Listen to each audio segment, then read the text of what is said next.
Many of you know Tim from his talk at Armistice 18, held here 3 years ago, or from his presence on the CBC on Remembrance Day, or from his 2-page history of the poppy in the Toronto Star. Tim is the Director of Research at the Canadian War Museum and has curated over a dozen exhibits, written or edited over 13 interesting, readable bestsellers on Canada and the World Wars, and 3 copies of his 2020 book, The Fight for History, 75 Years of Forgetting, Remembering, and Remaking Canada's Second World War, will be given out as door prizes at our trivia night in January. His books have won several awards, and his contributions to Canadian history have been recognized by the Governor-General's History Award, the Queen's Diamond Jubilee Medal, and he is a member of the Royal Society of Canada and has received the Order of Canada.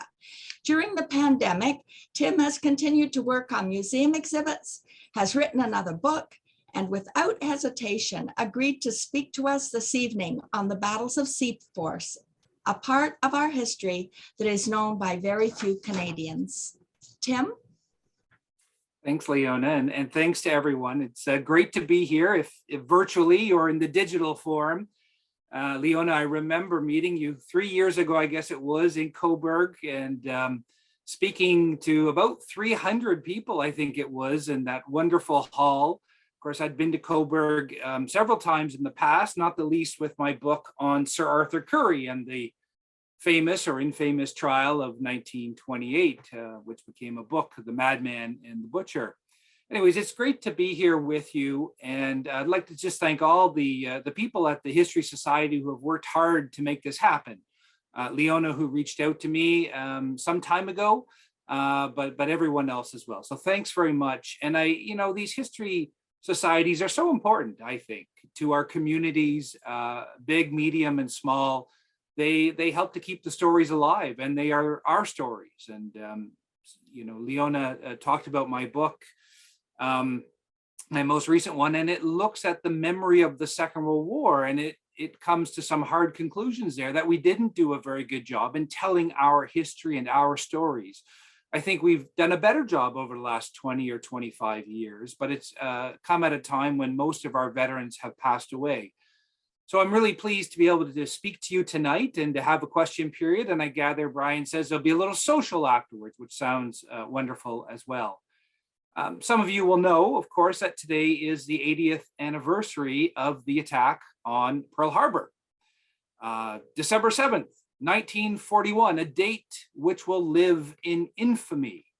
So said President Franklin Roosevelt. He uttered those memorable words in the aftermath of the Japanese surprise assault on Pearl Harbor, his voice infused with rage as he promised retribution to the stunned American people the day after the attack.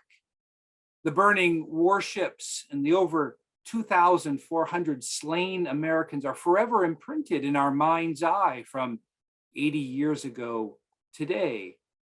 And in the aftermath of Pearl Harbor, Canadians were equally outraged for the Americans, even though they had been in the war against Hitler's fascists from September of 1939. And eventually 1.1 million Canadians would serve. Now that's from a country of about 11 million. So 1 in 10 Canadians were in uniform during the Second World War. And millions of other Canadians were involved in wartime industry, producing staggering war supplies from 800,000 trucks to thousands of airplanes, tanks, warships, munitions, food, and minerals. It was an incredible contribution from Canada. And in fact, in a strange quirk of fate, Canada declared war on Japan before the United States declared war on Japan. Now, it's a bit of a strange story. I won't go into all the details, but I would say that Canada had every right to do so. For even though the attack on Pearl Harbor has overshadowed all other aspects of the German offensives, from roughly the same moment as the bombing of the battleships, some 2,000 Canadians were in fierce combat with Japanese soldiers in the British colony of Hong Kong. Now, the Canadians in Hong Kong were serving there, in defense of the British Empire, as Canadians of that generation called it, even though it was the British Commonwealth, which was very vulnerable after a series of humiliating defeats from Germany in the first 2 years of the war. And even though Canada had full control over its foreign policy from the 1931 Statute of Westminster, it had agreed to send 2 battalions to defend Hong Kong. And that action has haunted many for over 80 years. Indeed, why were they sent? Despite British senior military commanders studying the problems and concluding that the colony of Hong Kong could not be held against a sustained Japanese attack, the generals, along with British Prime Minister Winston Churchill, seen here, had nonetheless chosen to reinforce the Hong Kong garrison in the hope of dissuading the Japanese from attacking. Now, it was a futile gesture, but there were few military officers or politicians who objected to trying to hold Hong Kong. And while almost everyone laments the sending of the Canadian forces, it's not clear about what would have been a better strategy, at least a better strategy that doesn't employ hindsight. We know how the battle unfolded, and yet those Canadians and British, to be fair, did not know that. Indeed, what was to be done? To give up the colony and to abandon all the people there and the crucial supply port for the Chinese war effort, which was Hong Kong? No. And yet Canada did have a choice, and it decided to send soldiers. How did that happen? Well, the senior Canadian general in Canada, General Harry Crear, seen here on the left when he was later in the war, a commander of 1st Canadian Army, he presented the case of the Canadian cabinet, arguing strongly for the use of Canadians in support of the British Empire. He was supported by the Minister of National Defense, J.L. Ralston, and like Crear, a veteran of the Great War, who was smart and hardworking. And he also felt that the Canadian Army should be committed, since most of the Army had spent the last 2 years defending England or Canada. I think as well, with little intelligence gathering ability for Canada, very little understanding of the Japanese fighting forces, their strategies, their operational plans, Prime Minister King was pressured to agree, very much against his desire. And I think this cartoon that you see here is a very good one. It's Mackenzie King there with Canada's foreign policy, and he's trying to please both the imperialists and the nationalists. The imperialists are those who wanted to go full into the war and to support Britain at every turn, and the nationalists were more inclined to have a more limited war effort. And you can sort of see King, who's stuck in the middle here. Nonetheless, by the fall of 1941, 2 Canadian battalions were sent overseas. They didn't know where they were going, the Royal Rifles of Canada and the Winnipeg Grenadiers. In fact, they'd recently returned from quiet garrison duty in Newfoundland and Jamaica, and they were quite surprised to find that they were being sent to the Far East and ultimately to Hong Kong. That became Seaforce. Those 2 battalions, a small brigade staff, 2 nursing sisters, about 1,973 soldiers in total. And they arrived in Hong Kong on November 16th. So you can sort of do the math in your head there. We know the attack will come in about, less than a month, about 3 weeks. They arrived quite uncertain as to where they were going, as I was suggesting, but as they found out about it, and as Canadians learned where Seaforce was going, you get a sense of this cartoon here that they were fairly confident that they would cow the Japanese with their arrival and that the Japanese would never attack. It gives a sense, I think, of the feeling in Canada that this force would contribute to the defense of Hong Kong and hopefully repel the Japanese or even make them aware that they should not attack. Now, the British colony of the island of Hong Kong and the new territories on the Chinese mainland were a British colony. And the core of the population was in the port city of Kowloon. The island and the mainland were separated by the Limon Passage, which was a little less than a kilometer wide at the northern point. And the British plan of defense, and it was a British commander who was in overall command, was to meet the enemy on the mainland if the Japanese did attack, to fight a delaying action of at least 2 weeks, and then to fall back to the island where the troops would hold out until reinforcements arrived by sea. It wasn't a terrible plan, but the British general, Christopher Malty, had poorly situated his soldiers on the mainland. He had almost no defense in depth. And so when the Japanese struck at 8 a.m. on the 8th of December, and it was a day later from Pearl Harbor due to the time zones, the colony's defenders, which included British, Scottish, Canadian, Indian, and Hong Kong militia soldiers, they were caught flat-footed. Planes were destroyed on the ground, and the battle-hardened Japanese, moving fast and light, thrust their way through the prepared positions on the mainland. And again, to come back to the British general, Christopher Malty, he had really poorly situated his defenders. He had almost no mobile reserve. And very quickly, the defenders were driven back to the island within about 3 or 4 days in a very disorganized retreat. Now, as the battle was raging in Hong Kong, the Japanese also struck throughout Southeast Asia and the Far East. But nothing was so shocking to Britain and Canada than the sinking of 2 British capital ships, the Prince of Wales and Repulse, off modern-day Malaysia. Japanese dive and torpedo bombers sent them to the depths on December 10th, and it was a devastating loss to British military prestige and its ability to project power. In fact, this was one of the most devastating losses of the war for Churchill in particular, who just had such faith in the Royal Navy and was so shocked, as were so many others, that these 2 massive capital ships had been unable to save themselves against Japanese air power. But with the sinking of these 2 warships, it meant that there would be no support or reinforcements for the defenders at Hong Kong.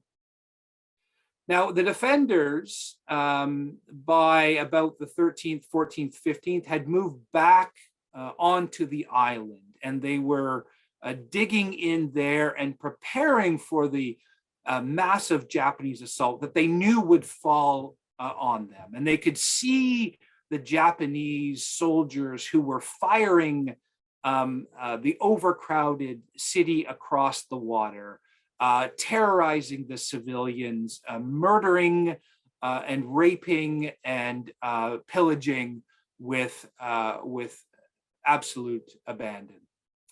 And it was a terrifying time. The Canadians, if you read their letters and their diaries, they begin to have a real sense that they are in a no-win situation, that there will be likely no reserves coming to reinforce their position or even to carry them off from this doomed position.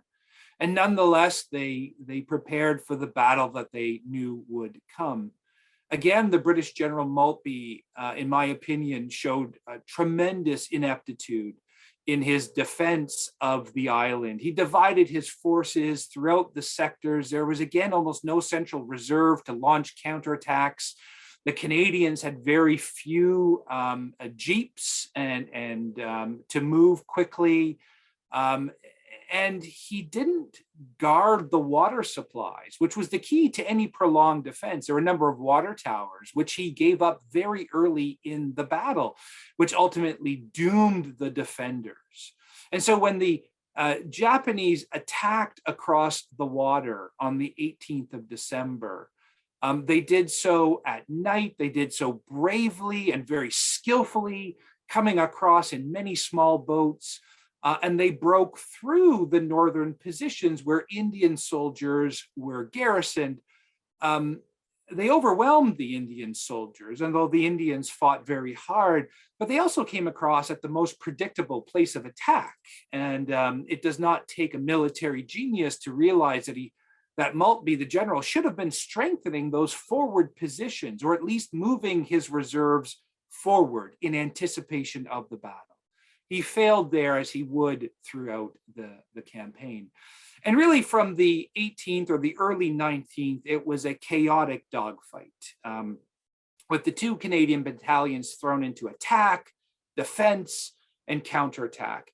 Maltby, in fact, even told the Canadians not to worry about holding the high ground. And the island itself had a number of hilltops and mountains. He told them that the Japs, as he called them, were not skilled enough to capture those hilltops and those mountaintops.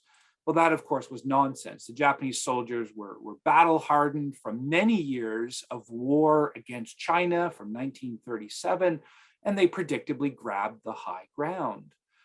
Places like Mount Parker, Mount Butler, Jardine's Lookout.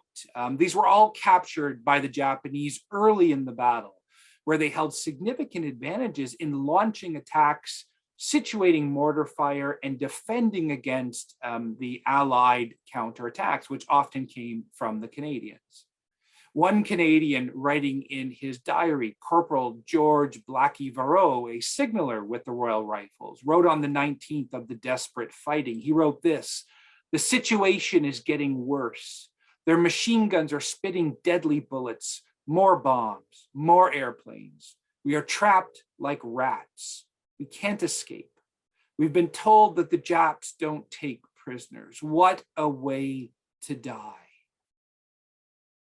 Now, during the battle, the Japanese surged ahead, advancing relentlessly to sow confusion, and there were multiple battles across the island. And the Japanese didn't always win. They took fearful casualties, and yet they continued to advance forward, creating chaos in the command and control structure of the Allies.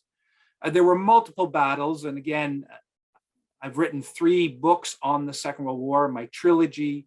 The Necessary War, the first book, explores these battles and the experience of the Canadians. And I can't go into all the detail here within the time, but one of those key battles was on the morning of the 19th, when 3 platoons from the Winnipeg Grenadiers assaulted up a steep slope, driving forward, throwing grenades, shooting and bayoneting the enemy. They made deep inroads, but the Japanese counterattacked, using the advantage of observation from the high ground to better coordinate their assault. As the infantrymen from Manitoba were driven back, one of the surviving leaders was Company Sergeant Major John Osborne. You can see him on the left. You can see some of the Winnipeg Grenadiers before they left overseas. And I should say, of course, there are very few photographs from the battle. People were too busy fighting. There were no official photographers there. And yet, one of my great joys of working at the War Museum is I do have access to incredible collections of photographs and works of art and historical records as well. And yet, nonetheless, it's really hard to document this battle. And in fact, Charles Stacey, Canada's official historian, said there was no more difficult a battle to reconstruct than this one, because almost all of the records were destroyed during the course of the battle or never even created. And nonetheless, we know this story of Company Sergeant Major John Osborne. He was 42 years old. He was another First World War veteran. And in this battle, as all of the officers were being shot down, he took control. He constantly held off enemy assaults. He fought the enemy often on his own to give his comrades time to retreat. He was bleeding freely from one point from a wound to the arm, and yet he kept fighting. And as the Japanese closed in on the Grenadiers, who were trapped in an untenable position, the situation was absolutely dire. And one of the last surviving officers tried to surrender. This was about mid-afternoon on the 19th. He waved a white flag, and the Japanese ignored it, cutting him down in cold blood. And so the Canadians continued to fight, continued to struggle, realizing that most of them would probably die here. Osborne was amidst his men, urging them onwards, inspiring them forward, when a grenade landed at the feet of a group of Canadians. Without hesitation, Osborne warned his men to take cover, and he threw himself on the grenade to absorb its blast. He was killed instantly. It was wrote Private William Bell, who survived because of Osborne. It was, he said, the bravest thing we had ever seen. A number of Canadians did survive that battle because of Osborne.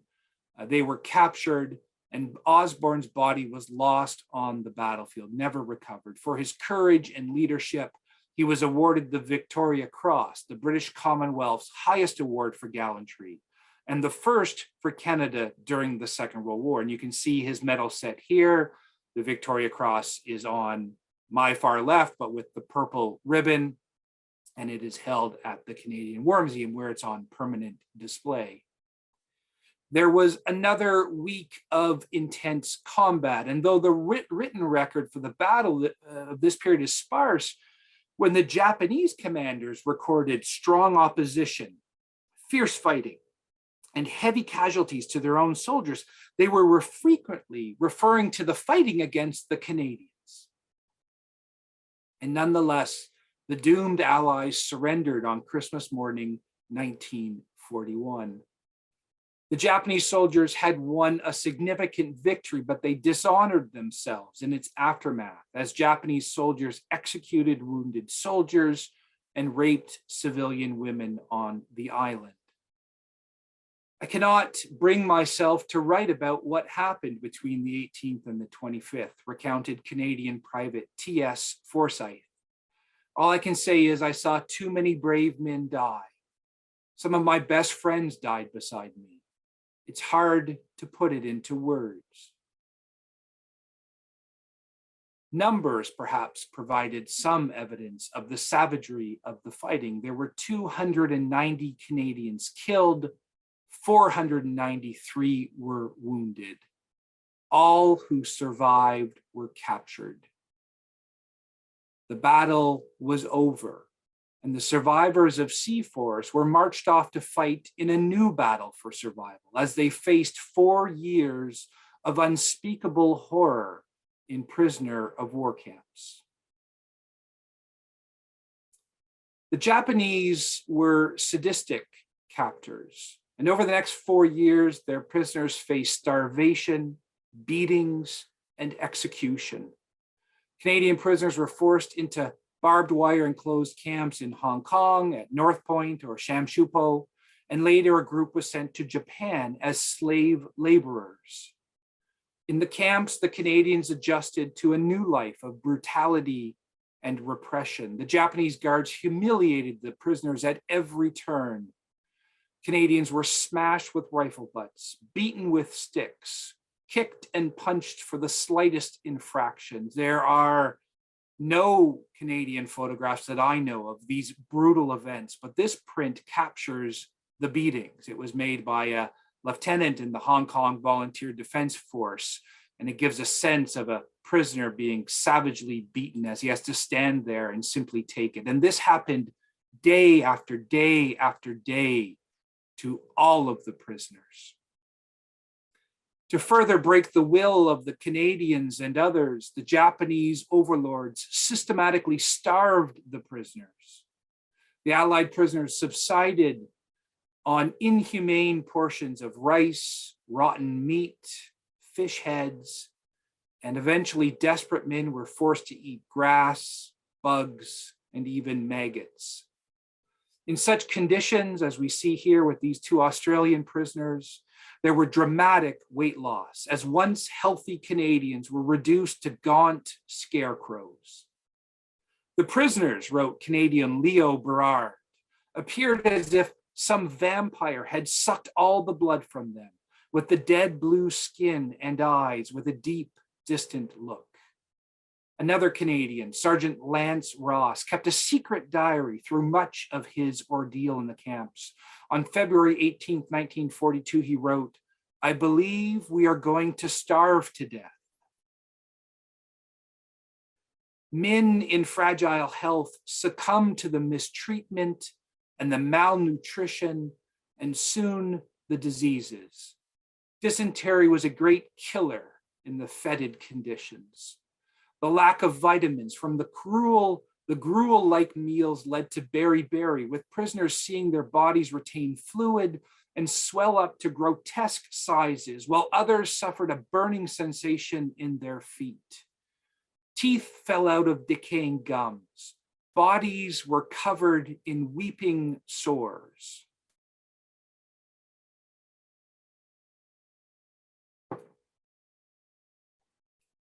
Amid this terrible suffering, the Japanese deliberately withheld medicine. The few doctors in the camps had to treat men who were dying before their eyes with only aspirin. With no money to bribe the Japanese guards, sick and weak Canadian prisoners willingly stepped forward and let the doctors pull their gold teeth from their mouths to allow for the purchase of medicine. And here we see another print of an operating table where doctors suffered as well, trying to keep their patients alive with almost no medicine to save. And they had to watch their patients die one after another. And sometimes, very rarely, when medicine would arrive from Red Cross parcels, they had to decide who they could possibly save and who they would have to let die in a cruel form of triage.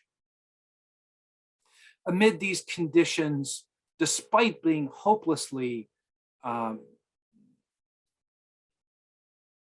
unable to escape being thousands of kilometers really behind enemy lines, with nowhere to go in Hong Kong or Japan, some tried to escape.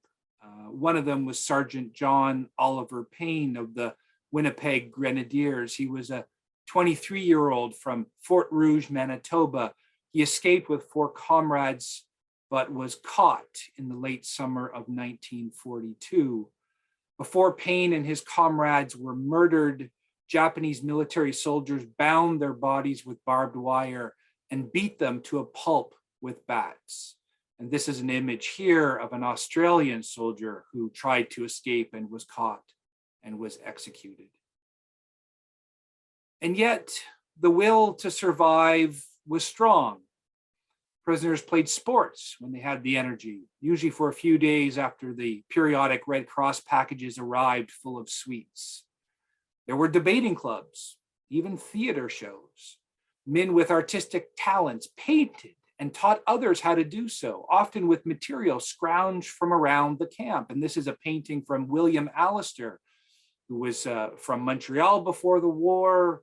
He went overseas and he painted throughout the war. And in fact, his works of art are at the Canadian War Museum, and one of them is on display in the exhibition that I curated that is currently on display there, called Forever Changed: Stories from the Second World War. Soldiers, and we have a number of diaries that were kept by soldiers, including William Allister's, they tended to make lists of things that they would do when they returned home. All of them dreamt of food and loved ones. I think this was clearly a cathartic attempt to deal with their horrible situation and to dream of one day being returned to their loved ones. During their captivity, the Canadian prisoners continued to suffer from vicious treatment in Hong Kong and Japan in 1942, in 1943, in 1944, and 1945. 4 years of this. There was, in fact, a former Japanese Canadian serving in the Imperial Japanese Army, Keunu Inu, seen here, who took special delight in brutalizing Canadians. He was known as the Kamloops Kid, and he beat and abused prisoners on a whim, breaking bones, smashing in teeth, and killing several vulnerable Canadians from his relentless beatings. The Canadians continued to be mistreated, and hundreds were forced into slave labor, working as they were starving to death. As one Canadian prisoner wrote, "Our entire identity was to be removed. We were now chattel slaves." Overworked and underfed, Canadians continued to die from mistreatment, but most desperately held on. The awareness that the American military forces were closing in on Japan in 1944 and in early 1945 through their joint amphibious operations that captured islands and the relentless bombing of the Japanese cities. Germany's defeat in May of 1945 hastened the end of the war against Japan, which came 3 months later. The 2 atomic bombs against Hiroshima and Nagasaki, when combined with months of American bombers firing Japanese cities and the Soviet Union's declaration of war on Japan, finally convinced the Japanese emperor to seek a surrender. The fighting ended on the 15th of August. The Canucks found that against the odds, they had survived the intolerable, first in battle, secondly in the cruel camps. But a third battle or a third war was to follow. Kenneth Cambon, seen here, a young rifleman who had served in the Royal Rifles of Canada as an 18-year-old, wrote in his diary of the end of the war, "I have literally grown up in a prison camp. Most of all my experience has been on the more unpleasant side of life. Starvation, sickness, cruelty, robbery, torture, depravity, all overshadowed by death. Qualitatively and quantitatively, the treatment of Canadians in Japanese hands was far worse than it was for those soldiers, sailors, and airmen who fell into the clutches of the Nazis." And I once had a very bright student who said to me, after being quite shocked to hear these stories, "It is quite something to be more cruel than the Nazis." The death figure of Western Allied prisoners in Japanese camps was a shocking 27%, whereas 4% of Allied prisoners died in German camps, excluding the Soviets, who died in horrendous numbers. Of the 1,700 or so Canadians who survived the 1941 battle, 264 additional Canadian prisoners of war died in captivity as a result of systematic abuse, torture, and execution. The 1,418 survivors carried physical and mental scars, and yet, as the sketch on the left shows by William Allister, they were going home. The liberated Canadians came home late in 1945, in December of 45, but they were aged beyond their years. Their health shattered. Many of the Hong Kong veterans, perhaps all of them, were riven by disease. They carried parasitic worms. Many had fading eyesight from the starvation. And almost all of them had unidentified ailments caused by that systemic starvation. Veterans also carried the invisible scars of trauma. There was no counseling, recounted William Allister, one of the veterans. No advice, no awareness that we might act or feel differently. In fact, he noted that most of the veterans were on their own as soon as they returned to their loved ones. The federal government of William Lyon Mackenzie King's Liberals was also uninterested in these veterans. It was focusing on the peace, not the war. And it especially wanted to forget the Hong Kong disaster, for which it had been condemned during the war and for which it had sent these young men to the doomed garrison. The Canadian government had little appetite, moreover, in prosecuting Japanese soldiers for their war crimes, leaving that work to the Americans. Eventually, about 4 dozen Japanese soldiers were brought to justice for crimes against Canadians, but most were freed within a few years. The only death sentence was carried out against the Kamloops Kid. He was a Canadian-born Japanese Canadian, as I mentioned, and he was hanged for treason after a lengthy trial in August of 1947. Even then, the Kamloops Kid outlived many of the returned Canadian veterans who began to die from their wartime abuse almost from their arrival back in Canada in late 1945. In fact, one veteran died a week within returning home to his family after 4 years of dreaming of being reunited with his loved ones. Many of the veterans began to go blind within a few years. A battery of additional medical studies were carried out on these veterans, which revealed their systemic poor health. And over time, life expectancy for the Hong Kong veterans was calculated to be 15 to 20 years below the national average. Nonetheless, the state, the federal government, refused to offer any special compensation to these suffering veterans. Administrators and civil servants even withheld pensions sometimes, saying the visibly sick veterans could not prove that their illness was a result of service. Where was the documentation, they asked? It could have been a Monty Python skit if it was not so cruel. With few able to understand the veterans' experience in Hong Kong and Japan, the survivors came together in 1948 to form the Hong Kong Veterans Association. They banded together as they had done in the war to provide solace and camaraderie, and they pressed Ottawa for more generous pensions. But it took until 1958 until the government finally relented and the POWs received an additional 50 cents a day in pensions. It was not generous by any means. Why didn't Ottawa focus more on these veterans and demand of Japan a formal apology and monetary compensation for the abuse and the illegal slave labor as the Hong Kong veterans were asking Ottawa? In short, most politicians were not interested. Japan rapidly rebuilt after the war, and it became a major trading partner that Canada did not want to offend. But unlike Germany, which apologized for its crimes, that paid restitution, and taught its young people about the past, Japan for decades refused to address its wartime actions. With no apology, the Royal Canadian Legion and the Hong Kong Veterans Association continued to press for a proper pension from Ottawa. They made case after case to provide proper compensation. It was only in 1971, when there was an overhaul of veterans' pensions, whereby Hong Kong veterans received a minimum of 50% of the pensions. And there was a complicated system for figuring out how much veterans should receive.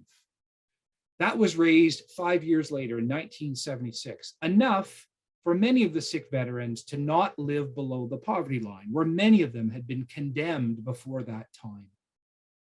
It had taken the better part of 3 decades for Ottawa to acknowledge the physical harm of the cruel war years, although hundreds of Hong Kong veterans had already died by this point. With pensions settled, the surviving veterans continued to petition for an official apology from Japan. In 1988, the Canadian state finally recognized its historic wrong to Japanese Canadians for their forced relocation from their communities during the Second World War and the massive infringement on their civil liberties, which occurred as a direct result of first the attack by Japan on Pearl Harbor, Hong Kong, and other places. Secondly, by racist policies by BC politicians and politicians in Ottawa to move Japanese Canadians away from the coast where they were seen as a security threat when in fact they were not at all. And yet, despite this official apology in 1988 and financial compensation, the Hong Kong veterans wondered why they continued to be ignored by Ottawa when they had suffered far more grievously. Finally, a decade later, in December of 1988, 350 surviving veterans and 400 widows received financial compensation for the slave labor and the reprehensible wartime treatment that they had suffered through, the veterans at least. Now, the descendants of the Canadian veterans came together as well, with so many of their fathers and grandfathers having passed away, and they formed the Hong Kong Veterans Commemorative Association in 1993. And they kept up this battle for an official apology and to remember the service and sacrifice. In fact, one of their very first sustained campaigns was against the now deceased British General Christopher Maltby. You remember I talked about him earlier, who, having survived the battle and in the prisoner of war camps, had written an official account of the battle. To justify the defeat and perhaps to deflect the considerable blame that had fallen on him for the colony's defense, Maltby had singled out the Canadians as being very poor soldiers and a contributing factor in the defeat. It was a gross twisting of the history. The Hong Kong veterans refused to accept the judgment, which was released in full by the British government in 1993, and they were supported now by many Canadian politicians deep in the cut and thrust of a federal election. There was a war of words, the British apologized, and the Maltby report was condemned. And this story and many others are in my book, The Fight for History, which was published last year, but talks about some of these battles over memory and the twisting of the past. The aging veterans continued to press Ottawa to demand an official apology on their behalf from Japan. Now, after years and years of pressure, not just from Canada, but really from multiple countries on Japan for its wartime actions that range from mass and multiple atrocities to the forcing of women into sexual slavery, the apology to Canada's veterans finally came in December of 2011. And yet there were conservative elements in Japan that were deeply against any apology. And the apology was reduced to a statement of regret, as it was called. And it was very unsatisfactory to many of the surviving Canadian veterans. And yet many of those survivors had already taken matters into their own hands to help with the healing, refusing to forget their comrades and aware of their dwindling numbers. A memorial was erected in Ottawa. It was unveiled on the 15th of August, 2009, the 64th anniversary of VJ Day. About 24 of the 90 surviving members made the trip to Ottawa to renew faith with old comrades before the 6-meter-long wall clad in black granite seen here and inscribed with the names of Canadians who fought in the battle. It was paid for by the Hong Kong, the HKVCA Commemorative Association, and it remains as a site of memory to mark that service and that sacrifice. In this year, the 80th anniversary of the battle, only a few of the Hong Kong veterans remain. And this is an image here from Hong Kong Saiwan War Cemetery from 2016, where many of the Canadians are buried. And these are Hong Kong Boy Scouts placing poppies and flowers on the graves of Canadians. And yet now, in the 80th year, only a few of the Hong Kong veterans remain. They are outliers, as most of their comrades are gone, lost in the Battle of 1941, during the brutal 4 years in the prisoner of war camps, or in the decades-long struggle for proper compensation and an official apology. When the last veteran joins his comrades, who will carry the torch of remembrance, I ask? Who will teach their history? Is it not our job, as part of the ongoing debt to all veterans, to ensure these stories are not forgotten? Thank you very much. Okay, thanks very much, Tim. That was extremely interesting. It was, as you had mentioned, it was a battle that I wasn't aware of, and I don't think too many other people were aware of either. And I've got to say, it was very, very informative.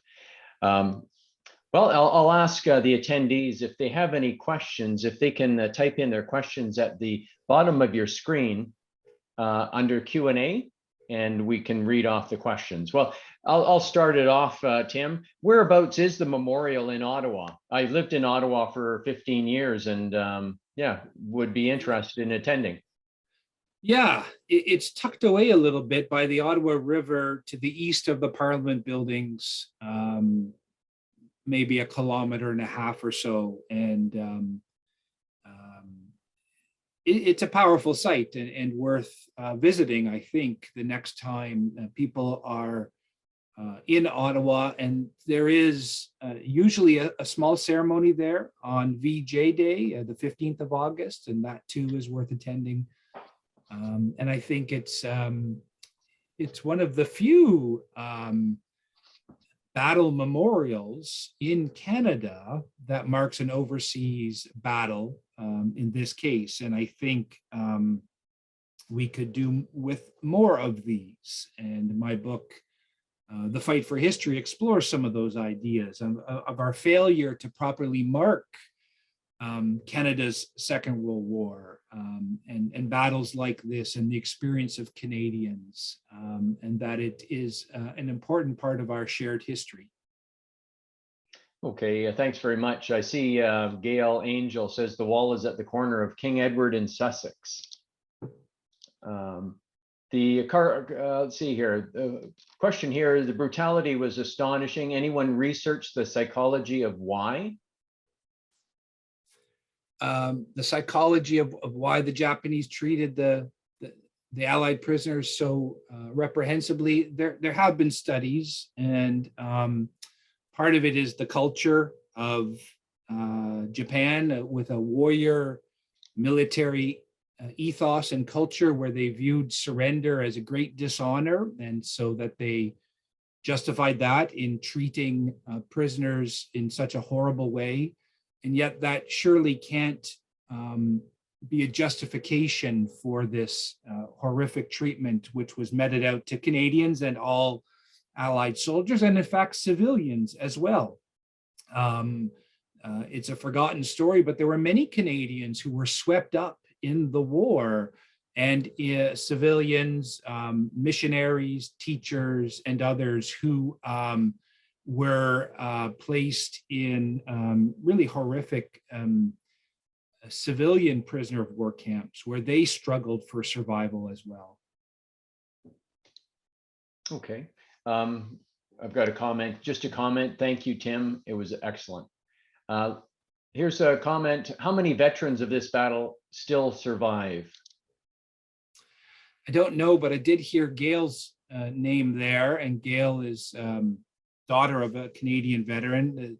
There are some, at least two I know of, and I suspect more, but our Canadian veterans of the Second World War are at least 95 years of age or older now. And many of them are 100, and we're down to fewer than 21,000. And I suspect in the next 4 or 5 years, we will lose most of them, except for a few outliers. And I wonder what that will mean for us as a country. What will it be to lose these eyewitnesses to history? And I think if my closing comments on the talk mean anything, it is perhaps a desire to reflect on what that will mean in the next 5, 6, 7 years when we lose all of our veterans. And I think the challenge that we who have inherited the country that they fought for in a better world, what we need to do to continue to move forward. Yeah, let me just go to one. It was Gary. Hold on, Gary, sorry. Gary mentioned that, this is Gary Tupert, says, thank you, Tim. From the proud son of a HK veteran, it's worth mentioning that we still have 5 HK veterans with us. So That's great, Gary. Thank you. And Gary mentioned 5. You mentioned the doctors attending the prisoners. As Japanese doctors, they must have been in a terrible position. They were Canadian doctors, actually. So a number of Canadian doctors were a part of the fighting force. In fact, there's a fabulous new book by John Reed, I think, who is the son of a doctor who was there, and his father tried to keep Canadians alive and did keep Canadians alive, but came home with, I think it's very clear from John's book, deep emotional scars and And it's a fascinating study that explores, I think, both this veteran who was seen by the soldiers as being a great leader among them. And yet he suffered terribly on his return to Canada, as did many veterans, but not all. And I think what is always quite astonishing to me, having spoken to some of the Hong Kong veterans over my 25 years career, is how many came back and got on with their lives, seemingly able to move forward. And yet I think that there were always small characteristics that shaped their generation. One of my neighbors told me a story today when we were shoveling the driveway. He said that he worked with a Hong Kong veteran, and that when they golfed together, the Hong Kong veteran always took freezing showers. And he was a very successful man. And one time my neighbor asked him why, and he said that's what he had done in the prisoner of war camps for 4 years, and he never was able to enjoy a warm shower. Those are small things. Many other surviving veterans carried far deeper physical, mental, and emotional scars. And yet, I think it's worth emphasizing, many found ways to continue to move forward. This one is not a question, but as a son and nephew of 2 members of the RRC, I thank you for your presentation. Hopefully, they and all others will not be forgotten. That was by Michael Breakey. Thanks, Michael. Yeah. I mean, it's interesting. I think that there are, in fact, a number of veterans or a number of Canadians who served in the Hong Kong campaign who were from the Cobourg area. There was a disproportionately high number. I believe there was a platoon, perhaps, that may have served as part of the Royal Rifles. And that's interesting. But of course, there are Hong Kong veterans and their families spread across this country. And they continue to, I think, play a special part in keeping these memories and this history alive. Pat Turcotte, absolutely incredible coverage of the most important points to be mentioned. Fantastic summary, many thanks. And not a question, but an observation. The Globe and Mail published one of the first pictures of the released prisoners of war from Japanese camps. I was about 5 or 6, and I remember my dad putting the paper on the mantle so I wouldn't see it, but I climbed up anyways. I never forgot it. What a heart-rending and information presentation. Thank you. Thank you. Yeah, that's interesting. I didn't know that. This one is, awesome. Thank you, my father, a Winnipeg Grenadier, Arthur Thomas Bellingle, had his 21st birthday 4 days before the attack on December 7th. He sadly passed in 1993. Family members watching today appreciate your presentation. Thank you. We will never forget. Al Seymour, what other wartime stories do we as Canadians need to hear so those memories are not lost beyond the Hong Kong veterans? Another book? Thanks, Al. Well, my 3-volume history runs to about 1,700 pages, I think I counted at one point, and it has something like 4,000 sources in it, and I name hundreds and hundreds of veterans and talk about their stories. And I've spent better part of 25 years now, I guess, listening to veterans, interviewing veterans, reading letters and diaries and memoirs, studying the official documentation, having the privilege of putting together exhibitions at the Canadian War Museum, working with the photography, film, and art collection and others. And every day I find something new, a new story, a new amazing tale of Canadians struggling on the various battlefronts, on the home front, the impact of the war on children or the elderly, the role of women during the war. What stories do we need to know? I would wish that Canadians had a far better sense of the Second World War. And when I published my 2-volume history, The Necessary War and The Fight to the Finish in 2014 and 2015, I was traveling the country. That was pre-COVID, and it was so nice to meet people and to talk and to hear these stories in person and to meet the children of veterans and occasionally veterans themselves. And people said 2 things to me. They said, thank you for writing these books. I didn't know these stories. And these were from people who said they read a lot of the Second World War, World War II, but they had read German histories, or they had read American histories or British histories. And I came to the conclusion that we hadn't done a very good job in telling our stories. And that set me off to write my latest book, The Fight for History. And it tries to explore why we didn't do a better job in telling these stories, in embracing our own history, why we didn't build the same memorials as we did for the First World War, why we didn't create the same films or documentaries. And it's, I think it's a book worth picking up. He says, you'll put $1.35 in my pocket, but you can get it from a library. I think it's a book. It's about our history. It's about our military history. It's about our veterans. It's about the stories we tell and the silences that we allowed to settle over the country. But I do think we have done a better job as of late. I do think that we have begun to embrace and tell these stories more coherently and more importantly to our young people especially. And yet it's the book's title, The Fight for History, implies that it's a fight. And I see it as a fight. It's a fight and a clash over the stories that we tell in this country. And that I thank you for attending tonight.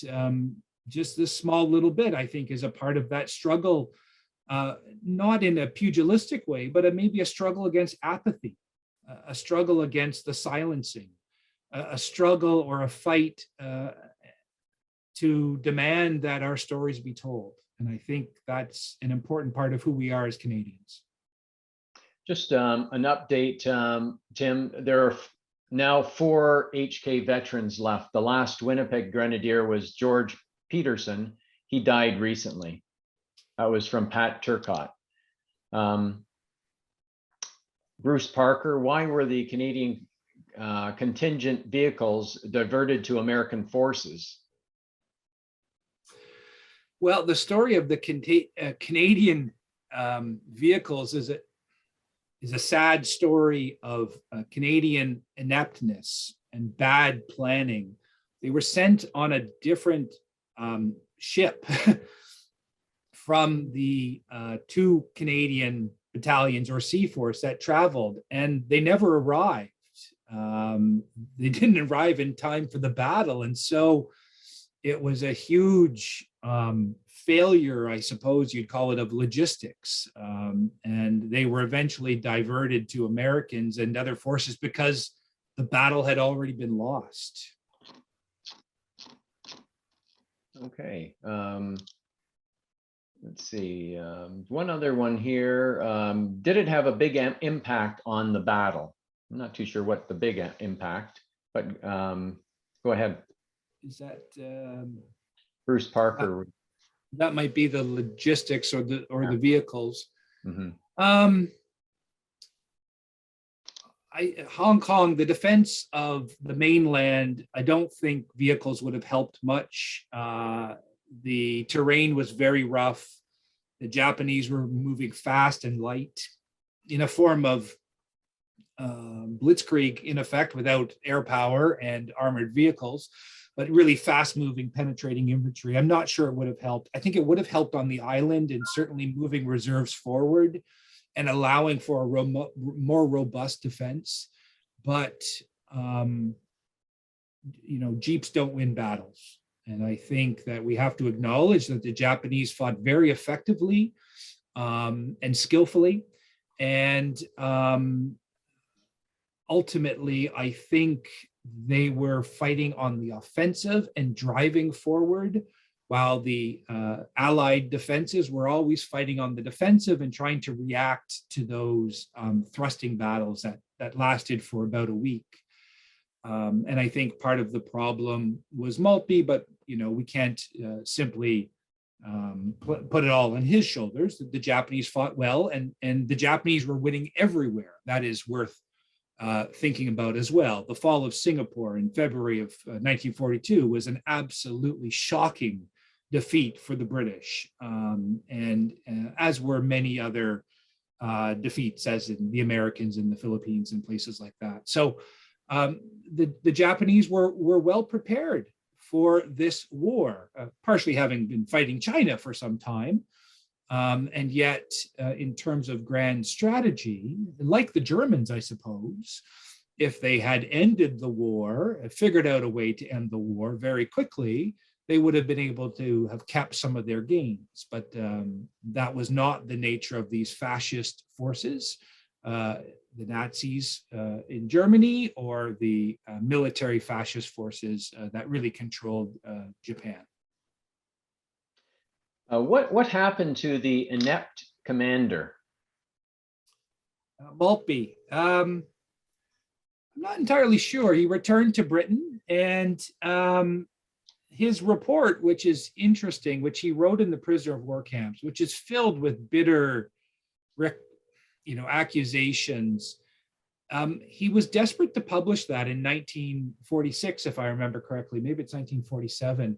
And the Canadians got wind of this. And in fact, Colonel C.P. Stacey, our official historian, led the charge here with the British and threatened that this would be a major diplomatic event if they published this report. Because, as Stacey said, as he knew from studying the battle and from talking to Hong Kong veterans, that the Canadians were not guilty of being poor fighters in any way. And the British, they retracted that Maltby report, but then again, it did come out in 1993 after Maltby's death. And again, as I mentioned, it created another firestorm. And there have been a number of controversies around the Hong Kong battle, everything from why Canadians were sent, to how it was fought, to the Canadian reputation, to the aftermath. As I mentioned, some of these events. And I think it has been one of the more, perhaps only next to Dieppe, one of the more contentious events in our military history. But to come back to that earlier question of knowing, what do we need to know? We need to know this, but we need to know many other things. We need to know about the Battle of the Atlantic, where 100,000 Canadians served in the Royal Canadian Navy and 12,000 civilians served in the war zone in the Merchant Navy. We need to know another 100,000 Canadians served in the Italian campaign. We need to know that Canadians fought around the world. We need to know that Canadians landed on D-Day with the British and the Americans and held off the 12th SS, counterattacking on the 7th, 8th, and the 9th and the 10th of June, and helped to liberate France and the Belgians, and perhaps the most important campaign, the Battle of the Scheldt, and the liberation of the Dutch. And the list goes on and on. I think when you sit down and read or watch a documentary, although there are precious few, about Canada's contribution during the Second War, you can't help but marvel at the accomplishments of what Canadians did more than 75 years ago.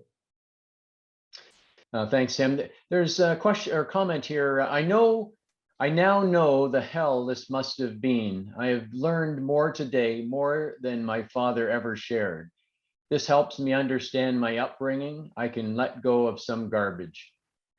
So that's I appreciate that comment, and it's interesting. I've heard that from many of the children of veterans, and I heard it so often, in fact, that was another reason why I was compelled to write my last book, because people said, thank you for writing this history. Now I have a better sense of what my dad did, or my uncle, or my grandmother in some cases, or mother, because veterans were often not willing to talk about their experiences. And that's not uncommon. That was the same for the First World War and the Korean War, and peacekeeping veterans and veterans of Afghanistan and other conflicts, that it's not easy for those who have served to talk about their experiences. And this generation in particular, I think it took a long time to process some of those stories and experiences. And I think it is now that we have a better sense of maybe what they passed through. Judy Preston, thank you for your informative talk. I have learned a lot. My dad, my uncle, and great uncle all fought in Hong Kong. My uncle was killed in action before my dad and great uncle were taken prisoners. My dad and great uncle did come home. My dad was killed in a tractor rollover on our family farm. I was 5 years old. He left a 25-year-old widow and 6 children under 8. Youngest was 6 months old. They were all W.G. Riley Preston, my dad, William Preston, my uncle, and Edwin Eggy, a great uncle. So you've got some actual people that have had family in Hong Kong. Why did the British decide to send troops to defend Hong Kong, given that it would have been impossible to stop the Japanese?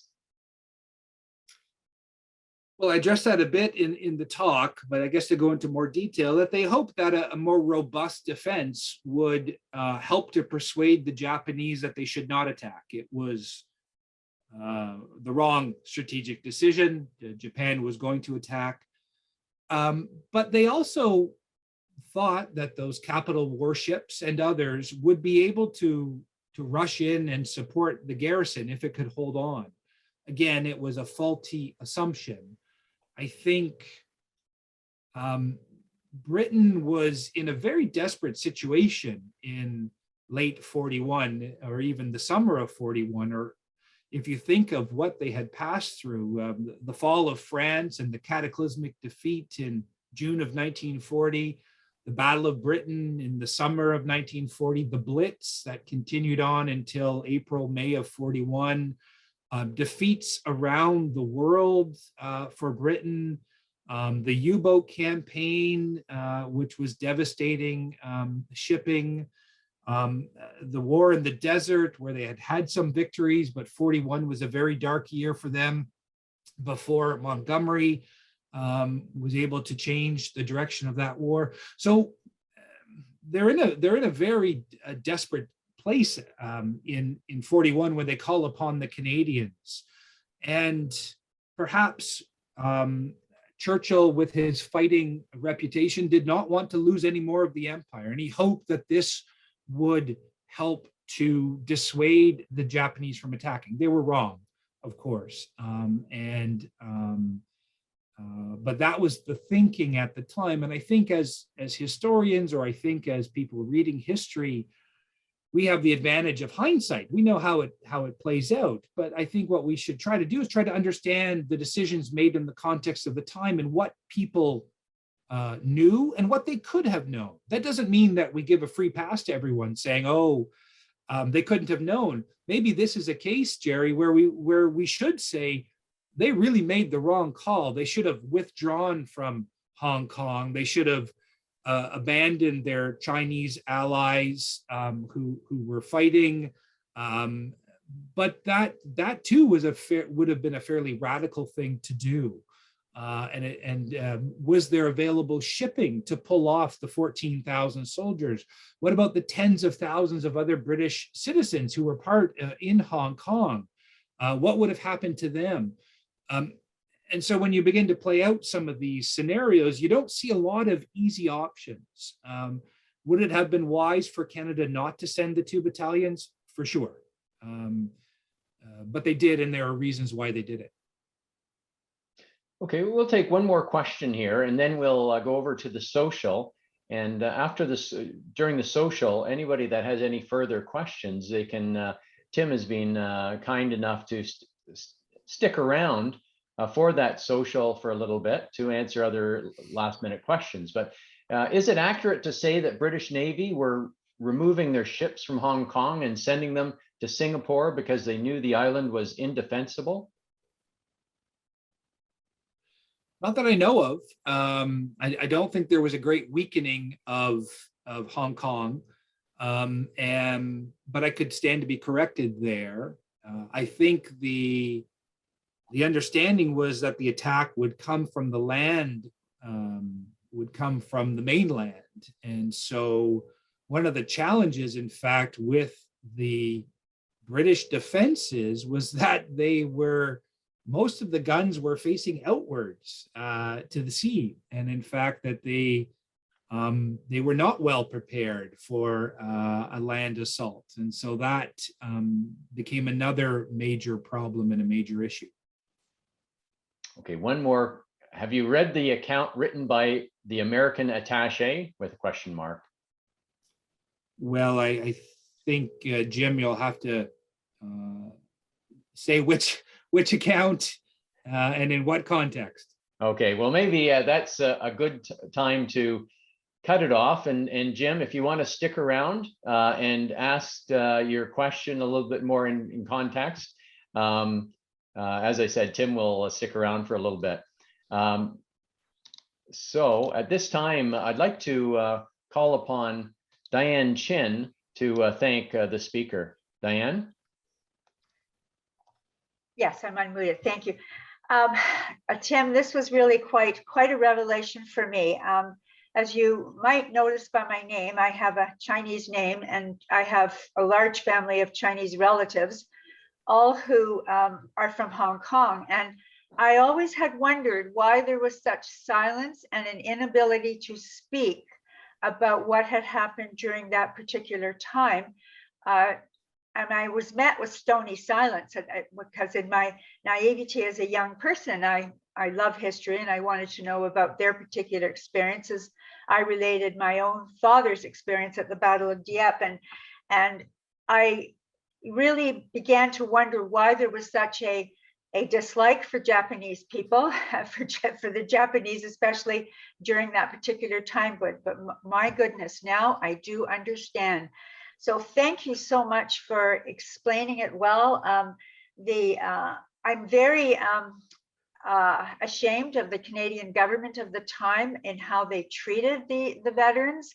I don't know, I guess the battles in Europe had been glorious, and perhaps the battles in Hong Kong were not.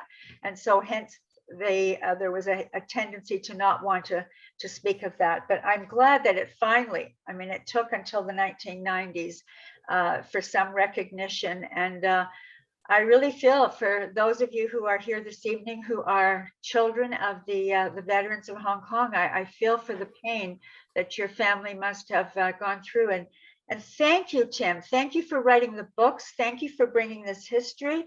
I studied history in high school and studied the war, and I don't ever remember there ever being any mention of the battles in Hong Kong and the experience of our Canadian soldiers at that time. So it is through historians like yourself and your work at the War Museum that finally we are getting some historical knowledge, because I think these lessons of history, Tim, that you are sharing with us are something that we need to remind ourselves, especially as we worry about democracy being on the assault, not so much in Canada, but in other places like our neighbor to the south and even in Europe.